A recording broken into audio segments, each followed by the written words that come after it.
it just flows for me. The rhythm of the game, the way you walk around on the court, the way you dribble the ball around, stuff like that just kind of always clicked for me. As soon as I could walk, I started dribbling the ball. My first word was ball. As soon as I could start to remember things, basketball kind of took over. Yeah, I gotta throw a couple things in the small trunk.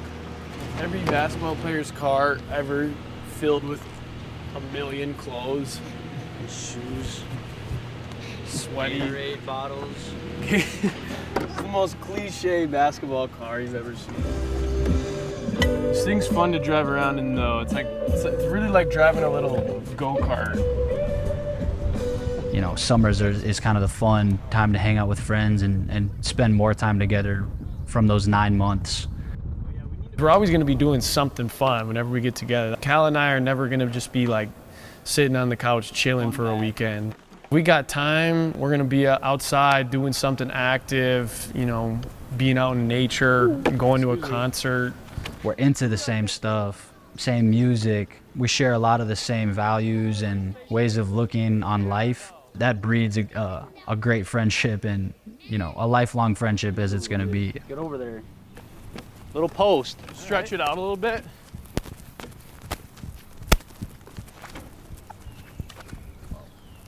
Phew. Well, might as well just... Yeah, don't move.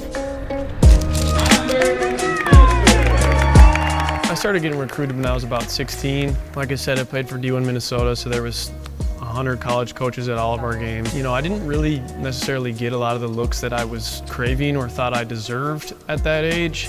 It was stressful, no matter how you put it.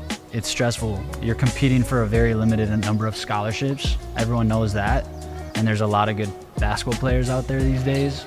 You know, you got Race Thompson and Matt Hurt on your squad and all these guys. You got the best coaches in the country, standing room only on your courts. It's not necessarily that easy for a high school player like me or like Anders, where we're trying to make our way in this whole game. Everybody kind of has this idea in their head that it's, you know, D1 or bust. And like Division II and Division III is just not good basketball, you know? And after experiencing both levels and being recruited heavily at the Division II level and having friends that have played there, there's so many perks to just playing at any level in college.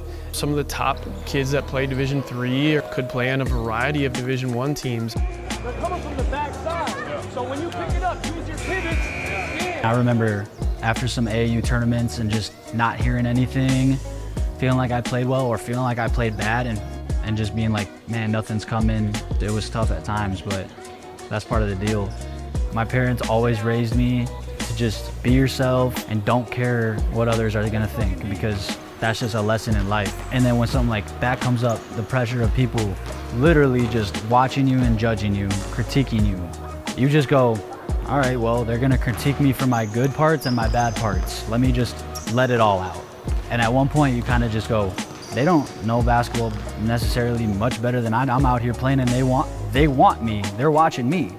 So at some point it kind of switches and goes, I can go do this. I put plenty of hours in the gym. I resort back to my instincts all times. Resort back to your instincts that you've been like growing for 20 years, and that should help you.